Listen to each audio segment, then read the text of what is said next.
stop at the border of the United States and just say, okay, we're done. I have a feeling that they're still interacting with people in the United States to. Of course they are. Oh yeah. Not that it's not proof. James O'Keefe exposed a lot of these people. Yeah. So there's a judicial immunity, and it's a common law practice, which essentially means that the judges made it up for themselves, and that only goes to civil offenses. But it almost feels like they're trying to extend it to criminal offenses at this point. But that's not constitutional. Well, I mean, So what's next? Well, I keep thinking about how glad I am. more judges, hopefully. Well, the only way. I mean, what are Democrats going to do to respond to this? Are they routed and the deep state just concedes? I would say I just watched your interview with Sebastian Gorka, which people should watch, and he said no. Yep, he said. Give it 18 months, then we'll talk. Yeah. And, Yeah, he said. What did he say effectively? That they're still entrenched and powerful. We haven't won yet. Yeah, he was speaking up for like why you're not hearing a lot from Kash Patel or Dan Bongino. I mean, they're basically the head of the secret police, the FBI. Hopefully they're doing justice, and they're not going to be telling you everything they're doing every It's single not the way. secret police. Well, The deep state is secret police. It's also a secret police force, unfortunately. But the FBI is supposed to be the government's secret. They're a regular police force. A secret police force would be like they just wrap you up and then you're never heard from again. And Well, you're that's sent what off. they were saying when they were taking people. They were calling it disappearing them. Yeah, well, that's Democrats just being histrionic. Yeah. And But ridiculous. look, again, these people exist. There are many of them, and they are claiming that Donald Trump is doing Hitler things. Expect some kind of escalation. And so I keep seeing. I'm really glad like Pete Hegseth is so vocal and transparent with what they're doing with the DoD. I follow him on Twitter. You should too if you're interested. He comes on. He makes videos 2-3 times a day sometimes about changes. And Pam Bondi, super transparent. But then I'm like, okay, think about the Nazi metaphor. So is Joseph Goebbels. Why- They weren't transparent. They were just vocal. Why are you associating the current administration with a murderous regime? Because what is it about our current administration that resembles the Nazis to you? 2 questions you asked. The first one is because art of war. Understand your enemy. Understand the way that these. Who is your enemy? Well, no one really, but the liberal media, whatever you want to call this media that's going to frame these people as Nazis, think the way they think if you want to understand how to circumvent and defeat the process. Okay, good point. Pause real quick. These people don't actually think Trump is Hitler. They're lying. The people that are saying it, I think they are lying, but the people hearing it and believing it, okay, understand the way they're going to be and manipulated. they're not the strategists, and they're not the resource providers. So if you're actually talking about how do you understand the mentality of the deep state, their mentality is much more like we can rally violent terror attacks by claiming Trump is like Hitler. Because Not then to actually say Trump is like Hitler. those people would feel justified in whatever action they had to do to stop Hitler. The only reason I bring that up is I think it's unproductive for people to associate or at least people with a realistic understanding of reality, to associate the current administration with the Nazis, because they're nothing alike at all. But you said, in you any did say, way. you said 2 points. What was your other point?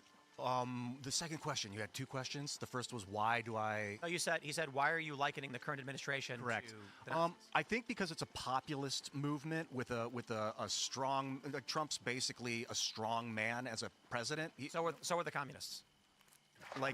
It's basically like we're in a sort of cultural revolution, whether we want to be or not, globally and domestically. So, and with the mass immigration problem of trying to find people and get them out of the country, the Nazis were going through that with the Jewish population. The Nazis literally went into other countries to get Jews. Oh yeah. There's not like getting illegal immigrants out of the United States has no relation to the way I want you to know, I do not think this is like a Nazi administration at all. Yeah, well, I don't find it even remotely nationally socialist. All right, it's a capitalist, global, organized movement. It's not. It's well beyond. But people will make this claim. Thanks, man. Protein smoothie. Why? Can you see that I'm shaking? No, I was gonna do that. You must be hungry thing from the Snickers commercial. Like you're sitting here saying Trump's like Hitler, and I'm like, you need to eat, bro. Not like Hitler. But people will claim. People have claimed he's like Hitler, and the masses are gonna. You're not yourself. Hold on. I don't. I kind of want to buy a bunch of Snickers bars, and then whenever some lib goes off and goes crazy accusing Trump of being Hitler, just like throw him a Throw food Snickers. at Like, him. Healthy, like, yeah, get a you must be healthy- hangry. Like in the, version. it's the effectiveness of that You advertising. should have just chicken nuggets. Just start throwing nuggets at them, like dino I nuggies. think I brought it up because I was so glad that Hegseth and Pam Bondi are vocal and transparent, because we didn't have that with Lloyd Austin in the last administration at all. Like, they never. So, but then I was like, well, being public isn't necessarily in and of itself good, because I thought about Goebbels, and I was like, they were very vocal in public. They were just liars and manipulators. These guys seem to be honest, at least. They seem to be.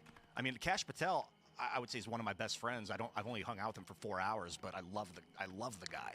He's excellent human being, and Cash is watching right now, and he's like, I'm not best friends with that guy. I know, not at all, but, I but don't even know who he's this the kind of crazy guy guy is. I could easily like go fishing with, or like. Bro, he go to the plays bar. hockey in D.C. Like, isn't he on the same team as Richie McGinnis?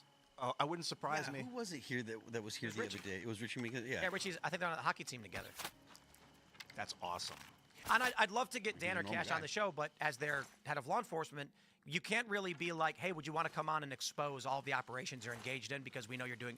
They can't do it. And now we're in this position where like we're on the, not on the inside, but like inside adjacent to a global, the revolutionary force of the world right now, like the American government, and we actually know people that are running it.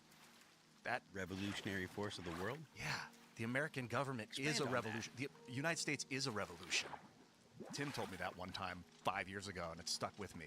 It is. That's what we are, is a constant Well, yeah, revolution.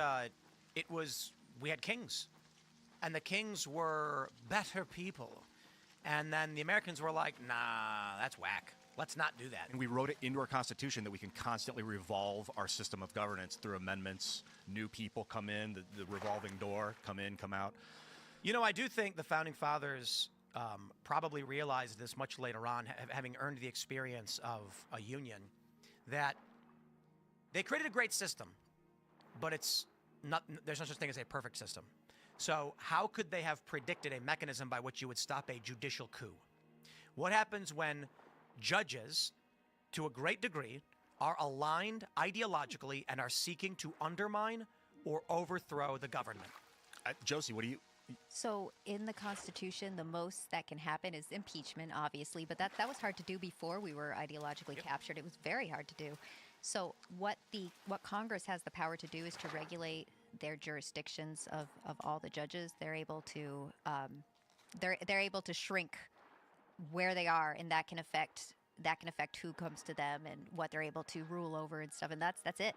That's as far as they can go. It would have to be, I mean, it would have to be the Chief Justice to come out and get his people in order, because we've never seen anything like this. Chief Justice of the Supreme Court? Well, how would he get his people in order? I don't know. So these people, like a Wisconsin district judge that's like, Trump can't do that thing, like that obviously All that they can do is just keep ignoring it, and then, I mean, because what'll happen? Okay, you're going to ignore. Nope, now you're in contempt. Now we have to arrest you. Who are they going to send to arrest him? His own police? That's not going to happen. So you know, we're in. I don't like using it. This is kind of a constitutional crisis. It's just because we've never been here before. We've never seen anything like this. So when it comes to these federal injunctions, we have one every few years, 2, 3. Like, it's not. We've had 30 in the first month. This is not something that happens. So I have no idea how to solve it. We sort of pointed out a couple weeks ago, maybe or last week, that a lot of it has to do with seems to have to do with the speed of data transfer now with internet. That as soon as Trump makes a move, everyone in the country hears about it within 5 minutes. So judges are on the phone; they're filing paperwork within 8 minutes, and that the Constitution wasn't ready for the internet. They can find out who is filing all these injunctions, and if it's an NGO or something, they can try to shut that down. You know what's pretty wild is I just interviewed Secretary Duffy, Kristi Noem, and Sebastian Gorka. And Secretary Noem, of course, is running DHS. And I was thinking to myself, like, wow, 20 years ago, what would I have thought if someone said, you will be interviewing the head of DHS and you will agree with them? Right? That's kind of a crazy thing. You're full of it. No, I don't know. I'd be like, so we won? Because that's how I feel. You've got a lot of these people who are adversarial journalists who are just like, you know, when we had Taran, why are you defending them? And it's like, I'm not defending Hegseth. I'm challenging your presumption that Signalgate matters to the average person. It does not. It matters to politicos who are liberal, but you go to a regular working class guy and say, do you care that Hegseth had a journalist in a chat, talking about the time that they were going to do some strikes? They'd be like, I don't know, I guess. Or if I said, Trump's tariffs have affected your 401k, yes or no, they'd say, yeah, it did, I'm not happy about it. Ah, okay, so what do people really care about? Certainly it's not that. You got to keep in mind that Hegseth didn't leak that stuff. Other people are seemingly trying to take that guy down because he's doing such an effective job and working. Oh, it's getting wild. He doesn't want to go to war with Iran. Yeah. And that's really what it comes down to. And I think Tulsi Gabbard, too, advised Trump, do not do this. Israel wanted a joint strike, and Trump was like, what do we do? Tulsi Gabbard, and I think Hegseth, too, I'm not entirely sure, were like, no. Yeah. That Laura Loomer's been reporting on that a lot, that she thinks that there's a big takedown effort of Hegseth at the moment. Well, he was the hardest one to get through confirmation. Was he the 50-50 one? Yeah, he was the one. He was the hardest one to get through it. They're like, this is going to be, this is the measure for everybody else. If we can get him through, we can get everybody through. J.D. Vance had to run on over to the Capitol and then do a tiebreaker. Yep. Yeah. Oh man. But Just got goosebumps, bro. I don't know. Sorry, what are you saying? you okay? It's electrifying to be part of this. Okay. Look, I mean, at the end of the day, Real quick, sorry. Just Ian, did you ever think in your time you would have actually sat next to a guy who would go on to become the head of the FBI? No. Like here you are hanging out talking with Kash Patel, who's been on the show, and now he runs the FBI. I used to say when I was a kid, I'll be president one day, and then I learned what that actually meant, and I was like, I'm not going to do that. And now the circle's coming back around where it's like, if people ask me to hold the position, I'll hold the position. I take a look at Kash. Of course, he wrote that book. What was it called? Government Gangsters? Was that his book? yeah. Yes. I think so. And I remember, like, we've had him on several times. We talked to him. The first time I interviewed Trump, we actually had Kash on for the majority of the show. And then we only had about 17 minutes with the president. At the time, he wasn't president. And where I feel we are now is it's insane. It was like, I remember we were in Austin when Kyle Rittenhouse was found not guilty. And it was crazy. All the women were crying. Like, my mom was crying. She's like texting me like, I can't believe it. Justice. We're so happy for this young man. When Trump won, and then over the next month or so, when he gets Tulsi Gabbard in, Kash, Dan Bongino, Pam Bondi, it's like we are winning these positions. So when I brought up, it's kind of crazy to sit next to Kristi Noem and be like, the head of DHS, wow. But I actually agree with these people. For most of my life, the people who have been in these positions of power have been deep state shills, uniparty, talking point liars. Now it's Dan Bongino and Kash Patel, and it's kind of crazy because it's like, oh boy. They got a lot of work in front of them, and they are in one of the most dangerous positions. We view it largely as a position of power, but now you've got the entire orchestrated global, liberal economic order not happy with what they're doing. Yeah, I mean, it's no joke. The task that the Trump administration is actually embarked on is massive. I mean, and as much as people complain, they're not moving fast enough, blah, blah, blah. The fact that two judges, or no, three, a judge and his wife and another judge, have been, arrested. I mean, I can't imagine that happening under any other administration. I mean, I don't think that certainly, obviously, wouldn't happen under the Biden administration. And I want to say this too, just everybody to reiterate. Kash, so when you mentioned the Gorka interview, he mentions that Kash Patel was a victim of the deep state. Yeah. They went after him. So Kash now, as head of the FBI, and Dan Bongino as deputy director, a lot of people are posting on X. They're like, why aren't they doing anything? I want the files. I want the arrest. And they're angry. I just hope everyone realizes, by taking those positions, they have put themselves in front of Donald Trump. They're in the line of fire. Deep state actors arrested his lawyers, his people who worked on his campaign. Yeah. They arrested his valet, as Josie mentioned earlier. They arrested him. They lied about him. They smeared him. They accused him of sexual assault and felonies and fraud. When Kash and Dan took that position, the question was simple. Will you take a job knowing that if you fail it, they will destroy everything you know and love? There's a possibility that when this administration is over, if the Democrats win, there's a significant possibility that all the people in this administration become targets of the. They'll go to jail. It'll be prison. You know. Yeah, like they are gonna. If Cash and Dan do not succeed in their efforts, if Kristi Noem and Trump do not succeed in their efforts, when this is over, Trump's going to prison. They're going to go after Cash and Dan. They're going to accuse them of illegal activities. They're going to accuse them of weaponizing government. This is the thing people need to understand. I don't care what Democrats are saying. They're lying. They've been lying. The arrest of these judges, we can see why. Now, let's see them convicted, of course, in a court of law with the evidence. But we know for a fact the Biden administration has, the Democrats can and will, go after their political opponents unjustly. So, yeah, I firmly believe that if in the end, in 4 years from now, the Trump administration accomplished nothing, they failed to deport, Democrats win back power, they will convene panels and hearings, they will immediately indict Cash and Dan and whoever else, and say that they were working alongside a criminal government under Trump. They'll begin using that pretext to reverse Trump policies, bring people back. They're going to say, I mean, this has just begun, right? But take a look at the Abrego Garcia story, where they're lying to insinuate this man is an American citizen by saying he's a Maryland man. They will create a false history where they will say to Kristi Noem, you oversaw the illegal kidnapping and rendition of a Maryland resident to a torture dungeon. Jail. It's gonna be like in Dark Knight Rises, when you've got the court of the people, and they just bring people in and they're like, you're guilty. Oh, kangaroo courts, those always concern me, the idea of fast-tracking courts.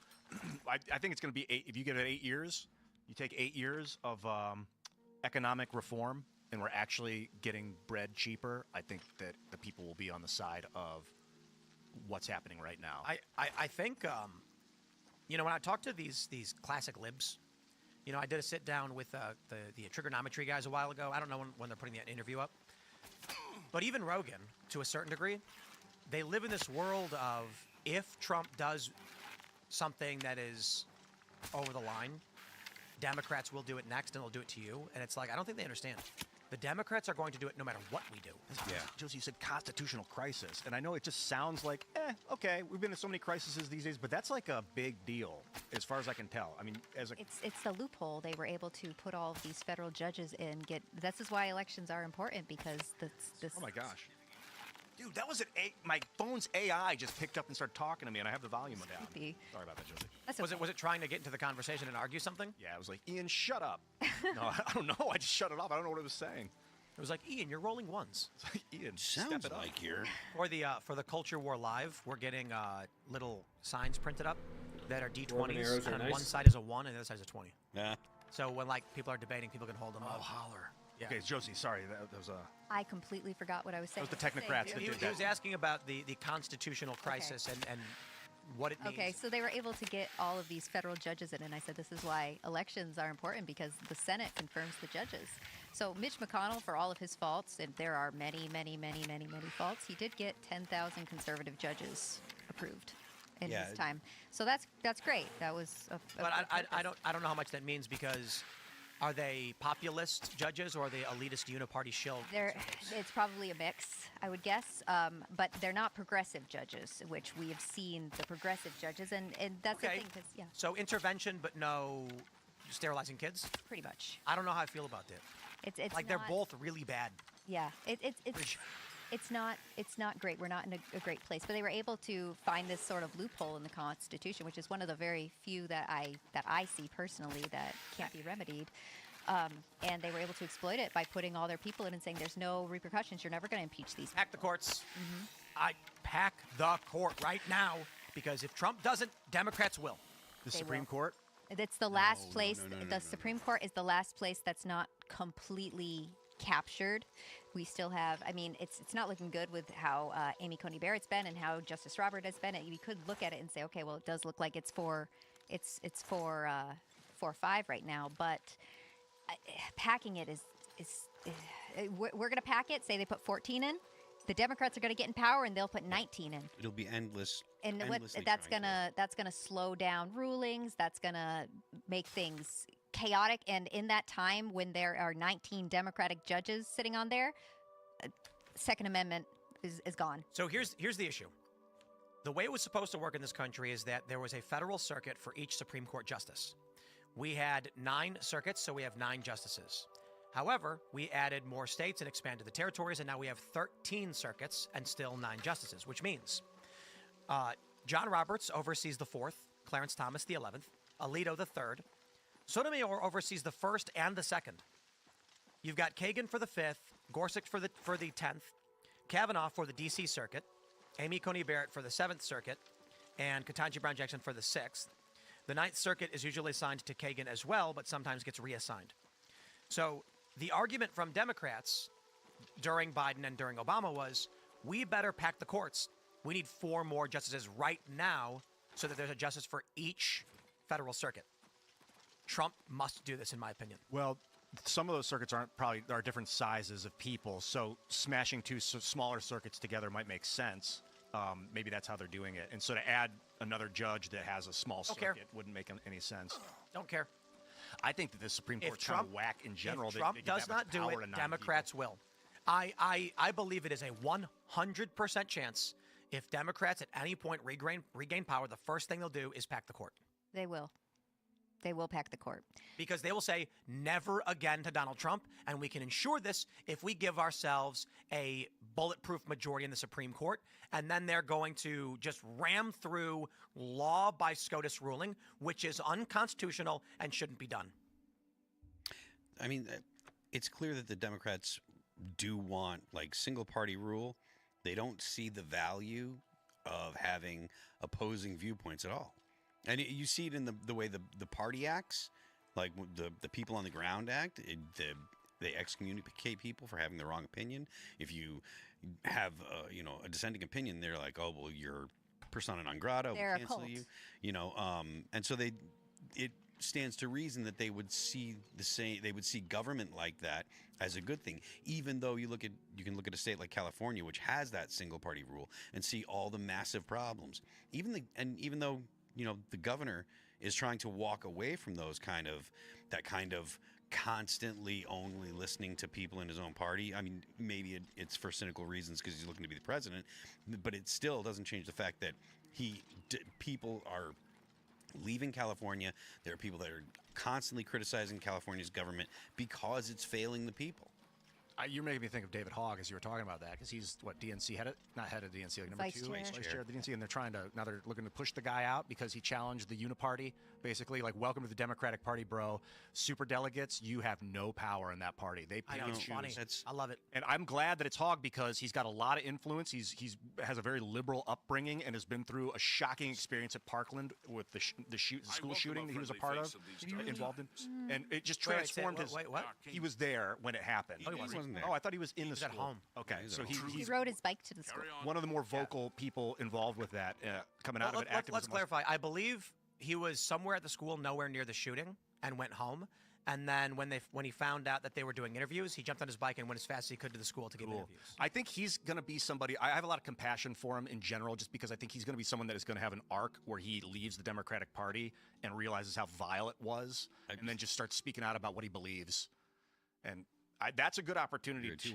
That's a very charitable position to hold. Yeah, like look at the way they're treating that. He's like Bernie Sanders. He's not Bernie Sanders. He's getting the Bernie Sanders treatment right now. Ugly, from what I can tell. Well, like the DNC, there's a reason though, but the DNC is supposed to worry about getting Democrats elected over Republicans, not which Democrats are, in positions of power. Like once you've got a Democrat in a seat, to challenge that seat and possibly lose that seat because of the challenge is a bad thing for the vice chair of the Democrat DNC to do. Just for the sake of clarity, he was David Hogg was at the school during the shooting. They heard gunshots and were redirected by a janitor and then hidden. A culinary arts teacher sheltered them in a closet. He filmed a bunch of videos, got out safely, and went home, and then rode his bike back to the school after dark and gave interviews. Okay. Okay, that's It's, when I was younger too, it's easy to be like, use socialism to try and solve problems, but you learn as you get older a lot of times that you got to take personal responsibility and protect your local environment. And if everyone's doing that, you don't really need socialism because you're all working together through this decentralized unity to protect the environment. Where did you get that? I say we just rapidly introduce Neuralink AI technology as fast as we can, and bestow it upon Democrats. They'll be happy, and then they'll live in the pod and eat the bugs. I doubt it. Or we could not. What do you mean? It sounds like a terrible idea. To have all the Democrats choose to go into the pods and eat the bugs and leave us alone? I mean, That resolves all problems for everybody. Trans people can live in a reality where they're women, and then they're not voting in our our elections. The right can have babies and live and go to church. Everybody's happy. I feel like you're just trying to make the Borg. That's what I'm thinking too. I didn't say they would have any control over these environments. Somebody would have control. Like, bro, if you ever when you know what happens when you're playing in World of Warcraft and you try using mods to cheat? Really? The admins come and boot you out of the game. You may. So they'll have no authority over it. It'll be run by us, and we'll say, don't worry, we will do everything in our power to make sure you're happy and comfortable as you own nothing, live in the pod and eat the bugs. But don't worry, don't feel shame from living in the pod and eating the bugs, because in your private little universe, you're the dragon slayer Vanmark, who rides at night and shines the golden sword. They'd all be just perverse Sure. furries. They'd all be just disgusting. Well, but true, but sometimes it would be perverted, disgusting garbage as they pretend to be Vanmark, the paladin of the So Night Dragon. hypothetical, if there was like a political movement that took on Neuralink and then they had a hive mind, would you then take on a hive mind with another movement to try and challenge it? No. Because I feel like it's an unstoppable force, a hive mind. Like the Borg is unstoppable almost. No, the vulnerability of hive minds is the susceptibility of viruses. The strength of a decentralized system is if a portion of that decentralized system is corrupt, it doesn't spread as rapidly and can be prevented. I feel like David Hogg's loyalties, he wouldn't become a libertarian, he wouldn't become a conservative, he'd get more radical to the left. I feel like he would have a better chance of becoming Hitler than Donald Trump. I agree completely. No, but I mean that legitimately. When I see someone who I view as has the potential to be really Hitler-esque, it's David Hogg. Yes. He is a narcissistic sociopath who is driven by attention and power. He doesn't care what's true, because if he did, he'd look up what's true. Or he knows it's true and he's lying intentionally for power. So he comes off as really sociopathic and on a quest for power. AOC as well. He's kind of young. Hogg is what is it? 24 at this point. 24. He's still got time. Give it like 3 or 4 years. I was definitely like not a communist, but I was like, we can all do this together. We are all one. Follow me. I will save us. Revolution, that kind of mindset up until like age 29 when I realized like, oh, we can 3D print guns. You can't control people anymore. I think Hogg, hopefully he'll. I mean, it's kind of like. It's not predestined, we can have him here on a show. You can have conversations with him. We change together. But he is like the kind of guy that's super influential. And if you just send him off into the nether to go build a movement alone with his cohorts, it could be very dangerous. It's not just David; it's people in that position. I wonder how actually influential he actually is. I mean, obviously he's got a lot of. I don't think he is, but I don't know that he's. Yeah, I don't know that he's actually. He's not an opinion maker. I actually don't find him to be particularly influential. He's been sitting around 1 million followers forever on X. It's a big amount. Don't get me wrong, but it's not growing. He's not building a base. This is like, what is this? 6-7 years. He's had that amount of followers. He's not advanced his influence in any meaningful way. Name the other vice chairs of the DNC. You can't. He's as prominent as they are. Just we know his name because he's easy to pick on. And I do mean that. He's probably 100 pounds soaking wet. So when he goes on TV and doesn't know what he's talking about and looks stupid, it's an easy target for conservatives. I drag him mercilessly at least once a month. So. Dean Withers apparently has given up, and he's just now taken to doing podcasts with random people who have no idea what they're talking about. I saw him with a Charlie Kirk event. That might have been an old video. just saw it today. Yeah, that was Jubilee, wasn't it? So I don't know. He's trying to get an interview, but Charlie wouldn't talk to him. Oh. I don't know when it was from, though. so what he's trying to debate people or talk to people or interview anybody? The clips that I'm seeing people share, it's no longer like he got a big boost when he was like yelling at Charlie Kirk or somebody. That was the Jubilee thing I saw, yeah. Yeah. And now it's like the videos that people are sharing of him is him talking to like random people on the street. So he's doing that. Man on the street stuff. Yeah, but he's also got podcast clips where he's like in a room doing a podcast talking to someone who's like a random nobody, who's just like, I don't know, I voted for Trump. It's like, why? And it's like, oh, I don't know. And it's like, oh. You know, so I don't think, you know, people really thought that he had something, this Dean Withers guy, and then he kind of just fell off. And I think he's too scared to actually engage in the actual political space. Like he feels like his position's tenuous at the moment. No, but I mean, look at Harry Sisson and who's that other guy, Mowry or whatever. These guys, these guys are largely afraid of going into actual political spaces. I think Dean's different, though. This is why I think Politicon failed. Do you guys remember Politicon? It's, for those that don't know, it was a political debate convention for the most part. It was panels were had between various individuals of different backgrounds. But it's just going to be conservatives because these younger liberals are terrified to actually engage in these conversations because they end up looking like Luke Beasley did on this show. And now he doesn't want to come back. He doesn't want to do any debates. He won't do it. We've said anybody you want. They don't want to do it. We do have success with smaller, less well-known liberals because they don't have anything to lose. It's hard to be influential in that space because they can't really think for themselves. They have to follow a very specific script. If they go out of line, then, you know, the cult comes for them and they're like, nope, you can't say that. You can't do that. You know, I think on a previous show, Tim, you talked about like abortion, for instance. You could be the biggest communist in the world, but then you're like, maybe there should be a limit on abortion. It's like, nope, you're out. Yeah, you could. Jimmy Dore. He's the example we use all the time. I mean, dude's a socialist economically, and he's called right wing. Like the left calls him a right winger. It makes no sense. As soon as you start to explore reality, I mean, almost any of these conspiracy theories, not any by any means, but like 9/11 for me, the war in Iraq, weapons of mass destruction. You start to go down that, it's just this whole liberal economic sham becomes apparent. You start to see the lines and the outlines of it all, and you're like, how can I live a lie? I cannot live a lie. So this is the issue with these liberal personalities and why they don't do shows, because if you were to sit down in a chair where everybody has a computer pulled up and a monitor where we display, I mean, I got a monitor in front of me, there's a monitor behind Ian, and a gigantic TV on the wall showing this story that you are seeing on the screen now. So when I think one of the big moments on this show was when Hunter Avallone came on, and I said, well, look, you know, Joe Biden said, if you don't fire the prosecutor, you're not getting the $1 billion. And he smugly went, that never happened. And this kid actually thought that was, so he was lied to. The liberals were saying that never happened, so he genuinely believed it. And then I went, okay, and I pulled the video up and literally 30 seconds and pressed play and said, yeah, you were wrong about that, now what? And it's humiliating. He doesn't have any talking points. He had to be wrong about that because it just simply didn't happen. So there's no script. So what happens when you're like 20 years old, you build up a big following based on liberal talking points, and then when you start actually building out your business, you start to realize you're wrong about a lot of things.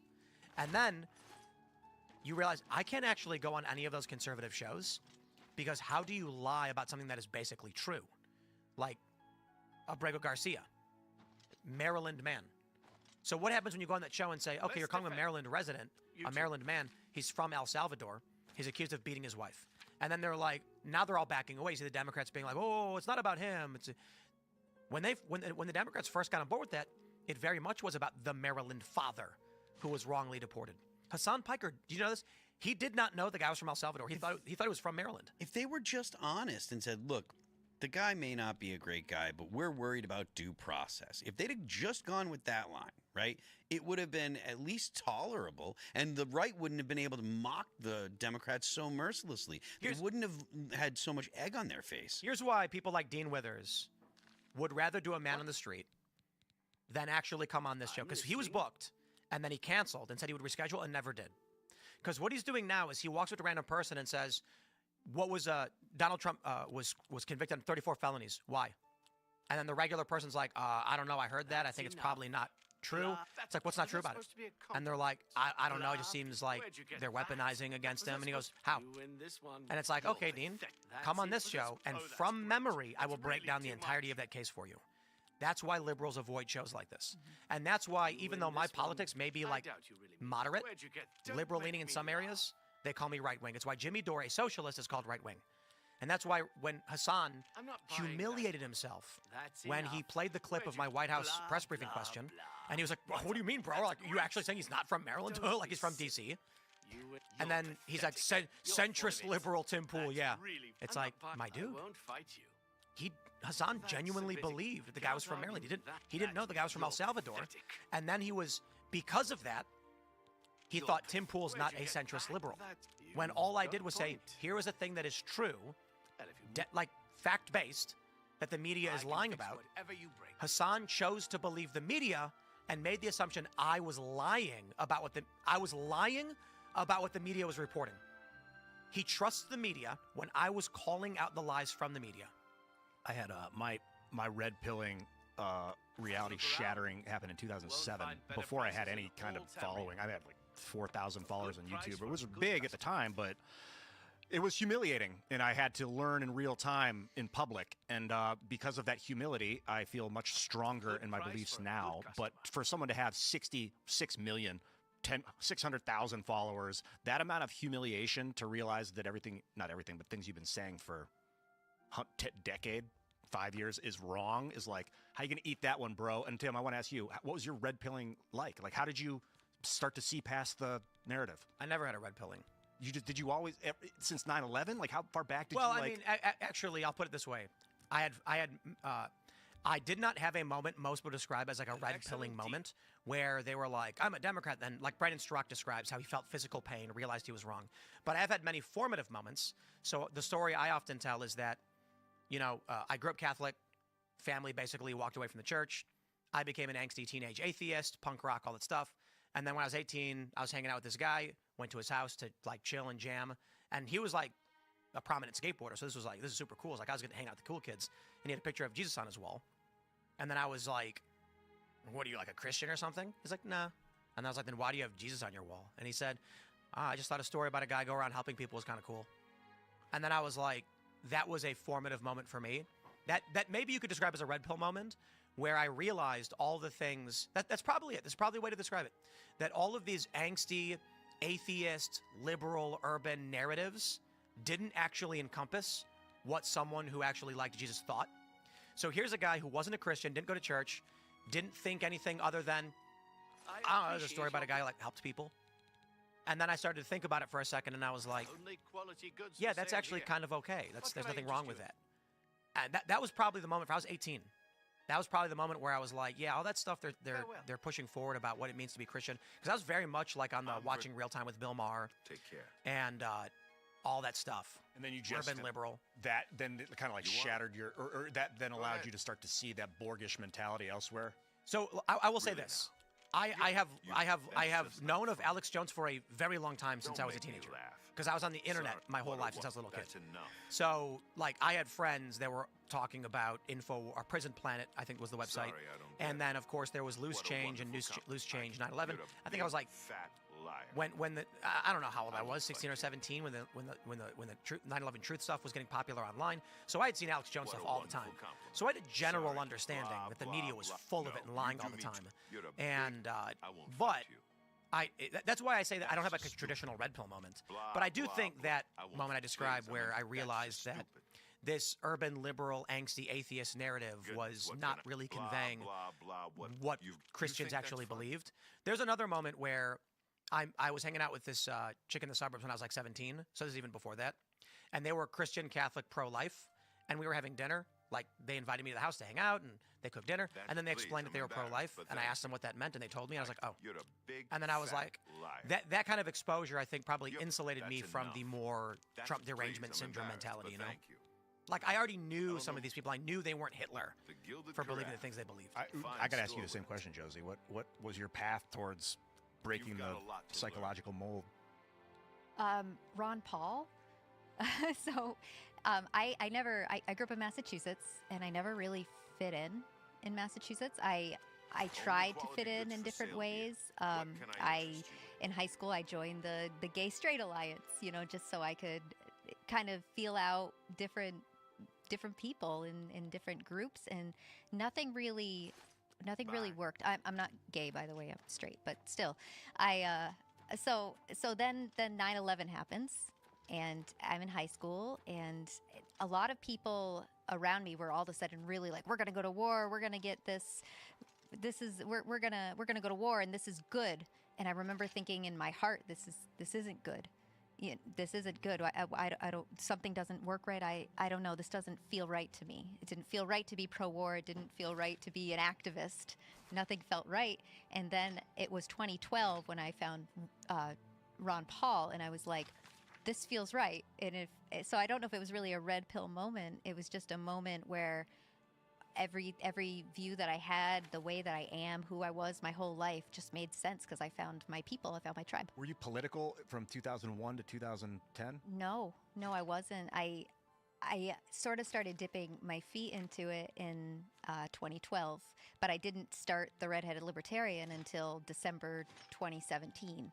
So there was a period of time where I was still politically homeless because there wasn't a Ron Paul that I could really attach to. So I found Rand Paul, and I'm like, okay, I like him, like his Filibuster the Patriot Act, I think that was 2014. And so I was like, I like this guy, and I was following this guy now, So so it really came to the point where Trump got elected, and I'm living in Massachusetts still, and everybody is insane. Everybody lost their minds. And I'm like, why is everybody crazy about this? This is like, I just couldn't understand it. And so I had a friend who was like, well, you should maybe go on Twitter at the time. He's like, you'll find people to talk to. You find people, like-minded people. And so I'm like, okay. So I just wanted to get on Twitter and make like a couple of friends that I could talk to. And I accidentally made a lot of friends. Like doused your mind with a new form of consciousness. Accidentally made a lot of friends. Yeah, I had no intention of this ever happening. I don't know. The libertarians kind of went nuts, though. Yeah. I've gone nuts. Yeah, It's a good domestic policy, but it doesn't work geopolitically. This is why I'm really aligning myself with the founders, and because it's something I was always interested in, always loved. It was the Constitution. I understood it, and I could explain it. And I know a lot of people were never taught about it, and they weren't taught revolutionary history. They weren't taught accurate anything. So it's something I'm like, all right, well, our founders were kind of the original, especially the Anti-Federalists. They were like the original states' rights libertarians, So I really lean into that, and the Federalists were more like Reagan Republicans, I guess, if I had to compare them to somebody. Not really that far, but there's really no good way to put it. Like Sam Adams was definitely a states' rights guy, but James Madison was more a little bit more federal, So there's a little differential, but that's why I lean into that as opposed to the crazy libertarian idea, like, oh, should there be an age of consent? Like the kind of libertarians that I want nothing to do with, I stay away from, and judge me by my enemies. Yeah. Well, we got a long show, but Phil, if you want to answer that same question, I've never really asked you about your road to perdition. Like, how did you snap out of it? Were you even ever in it? Because I remember you telling me you were like a Republican early, but what happened? I mean, I'm coming from the music industry. I was kind of always a contrarian, and being like, I would argue on like lambgoat.com. Well, I would argue politics on lambgoat.com. But I guess when I kind of was like, when I fully decided that the whole narrative that was coming out of the government was something not to be trusted was because of Ron Paul and the Iraq War. In 2008, I was a Ron Paul guy, and the same thing in 2012. I was a Ron Paul guy too. So it was definitely the whole Ron Paul revolution and stuff that kind of brought me out of it. Because you know what I think was a big deal for a lot of people that led to the Ron Paul stuff was Loose Change 9/11 second edition. What was the difference in the edition? The first edition didn't really catch on and go viral. The second edition with minor updates was like, not that I agree or believe it's all true, but it was entertainment, and everybody I knew was burning it to DVDs and sharing with each other. Zeitgeist was a Zeitgeist. It still is amazing. Watch that movie if you haven't seen it. Yes. Yeah. And so those two films went viral on burned CDs. Like, people were so compelled by these that they would burn CDs with them and share them, or DVDs. And I remember when I worked at O'Hare, someone brought it in, and they're like, "Have you guys seen this loose change thing? We're gonna play it." And then they played it in the break room, and like I'd seen it online, but that spreading around, I think, helped create the Ron Paul revolution. Yeah, he started talking about blowback. When I heard him say the word blowback on the presidential state where he was running for president, he started talking about it in front of Obama and Hillary, or no, whoever he was running against at the time. The Republicans. Yeah, that was in the primary. It was like I knew it. I knew what he was saying was true, and I'd already kind of believed that was the case. But to hear it was like, it was terrifying. I was terrified of Ron Paul. He struck me as like Darth Vader about to bring balance to the Force, and I was like terrified of what that meant. But it was like he was just explaining the inevitable, and we're living in it now. Do you think David Hogg, Maori, or Sisson knows what it means to burn a CD? Probably not. Maybe get a match. Pretty sure couple no, matches. because No, I don't know. by the time they were even old enough to What do you mean, comprehend the matches? function of burning, DVDs had already taken over. Yeah. I imagine the response would be something along the lines of Hillary's, what do you mean, like with a cloth? Like, what do you mean, like with matches? You know what was fun? Turning on the radio, and then they announced that, like, up next, we're going to play, like, Plush.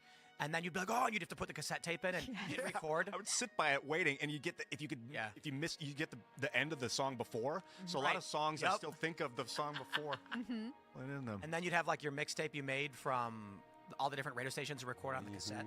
Yeah. Jack Posobiec, he calls us centennials.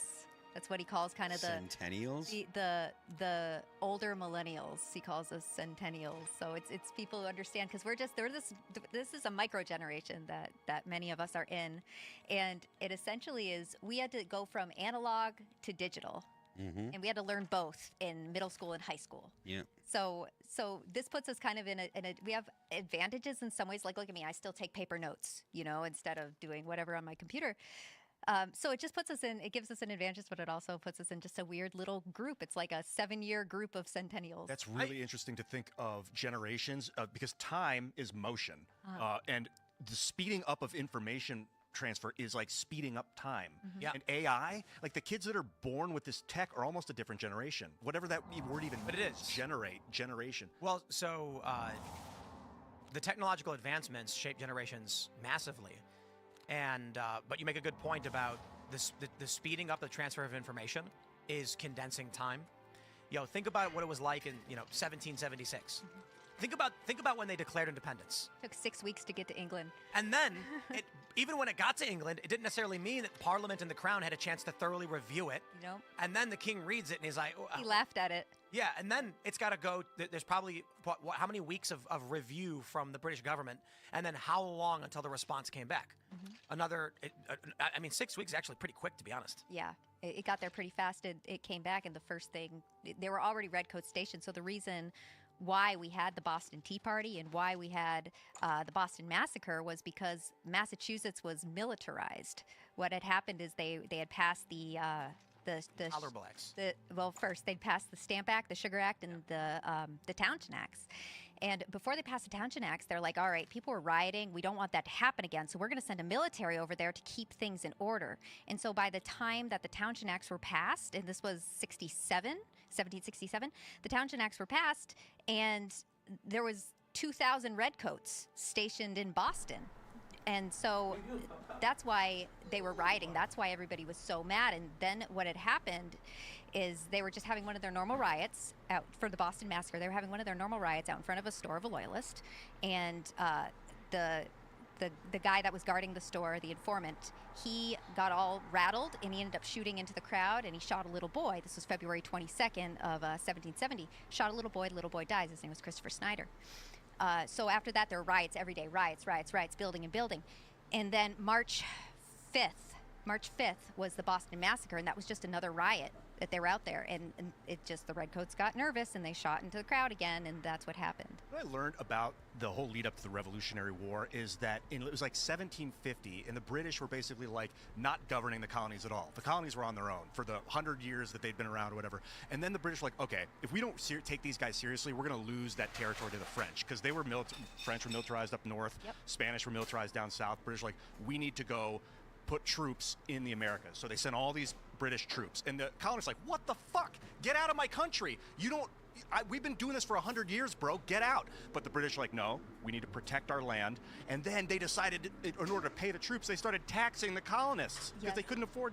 And taking their homes. And that was, so this taxing to make the colonists pay for their own subjection. And it was just too much culture shock in 20 years. The first major tax was 1734, I believe, and it was the molasses tax. And so when they brought down the sugar tax, this next one, they're like, okay, well, we're going to cut the molasses tax, but then they started taxing everything. And they were taxing right down to a piece of paper was taxed. If you were using a piece of paper, we're taxing you by the piece of paper. So this was very tyrannical. What they were doing there and what the colonists were living I'm going to go through. live on Marathon, but I can't It was like stream it. inevitable. I don't know why. It There's seems a like plug in nothing there. the British could have done